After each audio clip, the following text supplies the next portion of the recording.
my name is Jordan Plotner. I will be showing and explaining my instrument Helmholtz's Harmonious Homebrew. The name might make no sense now, but it might make a little more sense later. Feel free to ask any questions along the way. I'll have some time for questions at the end. And feel free to take pictures, whatever, I give you consent. To give you some background, I just finished my second year at Yale University, and I study American Studies, which is kind of a cultural approach to understanding and studying history. And so I have a specific interest in film. And so I study music as well. I haven't done much engineering, but I started building little things when I was young. I had a little wood shop and I used to build little instruments if I could, build some guitars, tried to build a go-kart once. That one didn't work as well, but just little things, little projects. And so earlier this year, I saw that there was a class being offered called Musical Acoustics and Instrument Design. And one of the professors teaching this class was my composition professor. So we talked about it, he says, yeah, I think you'd like this. So I said, why not? And this class was taught within what's called the Center for Engineering, Innovation, and Design at Yale. It's this room, this workshop, big open workshop that has a lot of resources, a lot of big machines, and it's used for mechanical engineering students, electrical engineering, apparently musicians who don't really fit in there, but we give it a shot anyway. And so there were two classes being taught up there at the same time.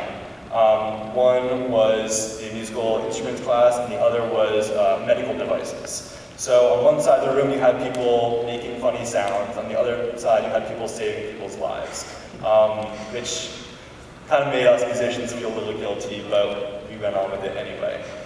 So first I'd just like to say thank you to my professors, who were great advisors there to provide electrical engineering console and morale boosting. So this is Larry Weiland, Thibaut Bertrand, and Conrad Kaczmarek. So to give you a bit more background on myself, I am a film composer. So I write music for movies and TV shows and commercials and things. And so one important thing, probably the most important thing in composing for any sort of media that's not just the concert stage, is you're there to support what's on screen. You're there to support the images, support the action, the plot. And so a car chase, if you have a James Bond car chase, you strip away the music, it's not that exciting. If you have a sad scene, or like a romance scene, you strip away the sappy music, sometimes sappy music, and it's far less exciting, and the viewer is less likely to be emotionally invested in the film and the product. So there are different styles of film music, which I'm sure many of you have heard, and so a lot of people do traditional big orchestras, which is kind of the older classical approach, but there's also, people are always trying to create fresh sounds and ideas. And so there are a lot of new instruments and ideas that are invented and experimented with for film projects. And so there's a concept called sampling, which I'll briefly go over, which is used a lot in films and other sorts of pop music, any kind of music really. So basically what sampling is you record an audio source. So everyone just yells. Everyone just yell. Yeah. Good. So I can record that yell, and I can tune that yell to a C. Okay? So I tune that yell to a C, just that snippet, and I can assign that via computer control to a C on the keyboard. Okay? So whenever I hit a C on the keyboard, it'll make that beautiful sound. And then I can also drag that and transpose that to a D. So I can copy this sound across every note on a keyboard. So I can play a Beethoven sonata using just your yells, which would sound really terrible, but if anyone wants to try, go for it. So I wanted to use this idea of sampling, but didn't want to use computers. So I wanted to use some sort of mechanical sampling. So I had this sound. I'm sure all of you have blown across a bottle at some point in your life and know that it makes a really great sound. And know that if you fill it up with different amounts, as you drink more, it'll become lower. And yeah, just basic understanding. You don't need to know why that happens. I'll explain that in a bit, but just know that it sounds nice. So I decided that I was going to make a keyboard of sounds of blowing across the bottle.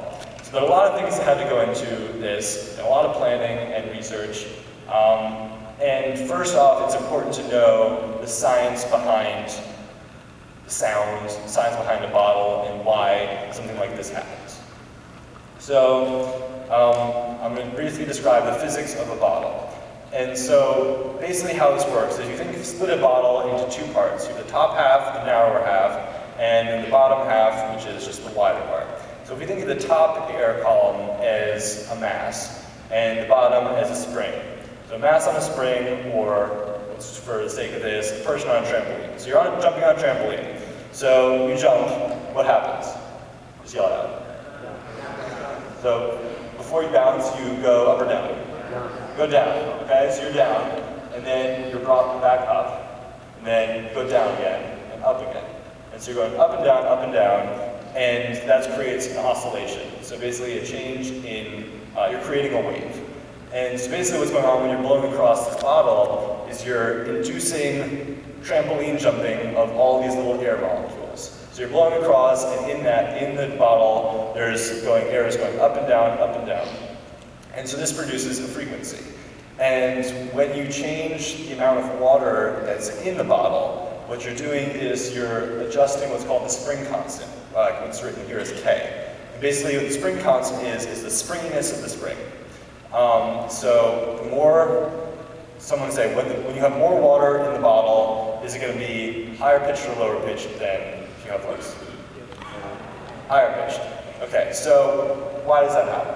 So we are filling up with more water, so we're making the spring stiffer, okay? So it's less, if there's more water, you're less able to blow across and make the air go a large amount of distance. So it's only moving a little distance, so it's a little person jumping on a trampoline, and it's only doing like a smaller frequency, shorter wavelength.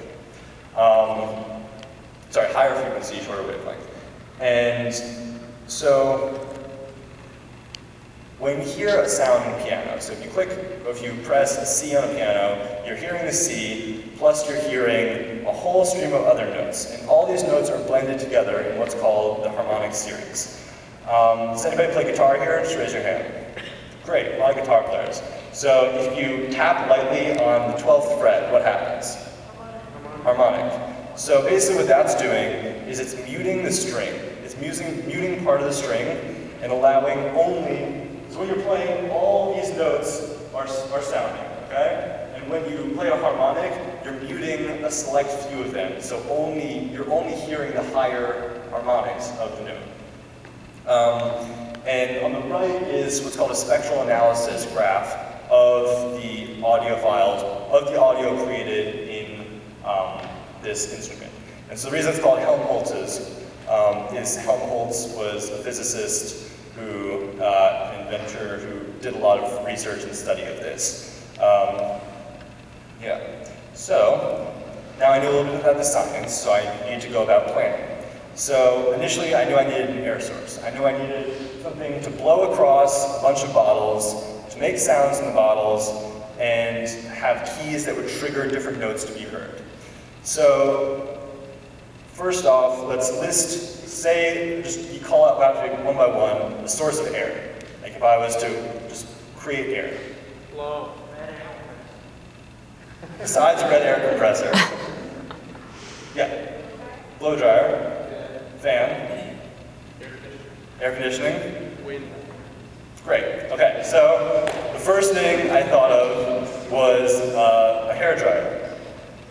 So got a hair dryer, got a little plastic cup, made a little some sort of creation in which the air would be funneled in across the bottle.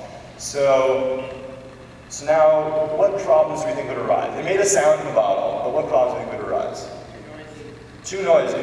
Yeah, exactly. So blowing across the bottle, except we've got this really obnoxiously loud hair dryer. So how do we fix that? We just throw away the hair dryer and just abandon that idea. The second idea was an aquarium pump. So what goes into your fish tank and gives air. And so I took this apart and tried to soup it up and make it more powerful, but still was not powerful enough to power 12 what were initially larger bottles. So I downsized the bottles and ended up with these. And my next idea was the red air compressor. It wasn't red, or it wasn't this compressor at the time, but this is the one I ended up using. So the air compressor was an unlimited supply of air. I could adjust the amount of pressure, and I could really regulate it. So I knew that was going to be like the ideal solution. So I got a little nozzle. I was really excited. I finally figured it out. I got a little nozzle from the air compressor, put it across the bottle, and all I got was this really high-pitched squeaking sound. And so I was kind of frustrated. I tried adjusting the pressure and speed of the air compressor, but it just wasn't working. So what I had to do, what I realized is it's only, when you have like a tunnel, say, or a pipe, and you have air going through it, when you decrease the size, the diameter, you're increasing the flow of air or water through the pipe. So what I had here was the air compressor going through a really, really small tube, and it was just going too fast. And so as a result, it was only exciting the upper harmonics, upper frequencies in the harmonic series. And so I was only getting high-pitched sounds, but not the fundamental frequency at the bottom. So, what is the best way? What is the way that we've all made sound from a bottle? Blowing across it. So, how could I make myself blow across all the bottles all at once, being able to trigger my notes, and then play 3 notes at once, so I need 3 mounts? Not possible. It's not going to work. So I needed a way to multiply my mounts. So what I did was I took a lot of pictures of myself blowing across and generating a nice sound from the bottle. And I did a little sketch in which I did all the dimensions of the opening of my mouth and the exact shape. There's a computer program called SolidWorks, which is for 3D printing and designing objects to be 3D printed. So I 3D printed the shape of my mouth into a little mouthpiece, basically. And if you want to look closer later, that's what's going on here. And so I have a bunch of these little mouthpieces. The middle picture is the 3D printer. And on the right, you see the little white mouthpiece type thing. The end of that is modeled after the shape of my mouth, exactly. So now I had air. I could blow air across the bottle, and I could make a sound. Great. How could I do that 12 times? And how could I make that triggered by each note of the keyboard? So I got 12 video game arcade buttons, just because they're nice and they're fun to press. And I knew that I needed a way in which that trigger, pressing on that button, would trigger sound or air to be blown and sound to be produced from the bottle. So how I do this, this whole thing's called solenoid valves. Basically, think of a solenoid valve as a light switch. You turn it on, light can go, light turns on, turn it off, there's no light. So the solenoid valve, when it's on, when the electrical current is going through it, it says turn on, it opens up. In simplest terms, and so when I press the button down, it opens. When I take my finger off, it closes. So I wired 12 of these solenoid valves to the 12 respective keys on the keyboard. So now I had some sort of idea and the underlying workings of the instrument, and now I just needed to construct it. So a lot of making a structure that stands and holds things is deceivingly complicated, and you need to make sure everything is at a specified angle, it's firmly supported, there's no pressure being exerted from different directions, and it just needs to work. So it took a lot of time to do this, and a lot of different tools and experimenting, and so I ended up using a laser cutter,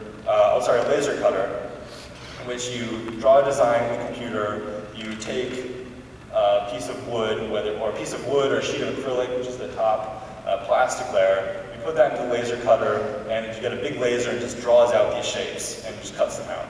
So I use the laser cutter a lot for this and the construction and the inside workings, because it really holds everything in place and you can really be detailed about how it's going to work. And so I had that support. I built a bunch of other support systems, had to build tube systems in which the air would be split evenly. It's all powered by an old Dell computer battery. So it's a lot of things going on here. And the blue and yellow theme was purely not accidental. I picked the buttons first. That kind of dictated the color scheme. And then I decided to spray paint the bottles that color, and I got the string to be that color. And I figured it would work well with like an IKEA jingle or something, but IKEA has not responded to my emails, but oh well, maybe in the future. So then I used a bunch of tools, as I mentioned.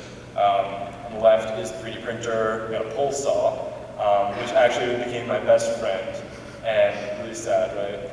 But that became my best friend, and I spent a lot of time with it, and I learned that it's better to measure twice and cut once, rather than the other way around. Because I learned that the hard way. You go in thinking that it was going to be a simple task, and it would just take 5 times as long as you expected it to. So, always good to measure. The next tool is a soldering iron, and basically it serves as glue for putting cables together. And basically fundamental in the study and practical applications of electrical engineering. And then the machine on the far right is a laser cutter. So I can just play a few notes from this.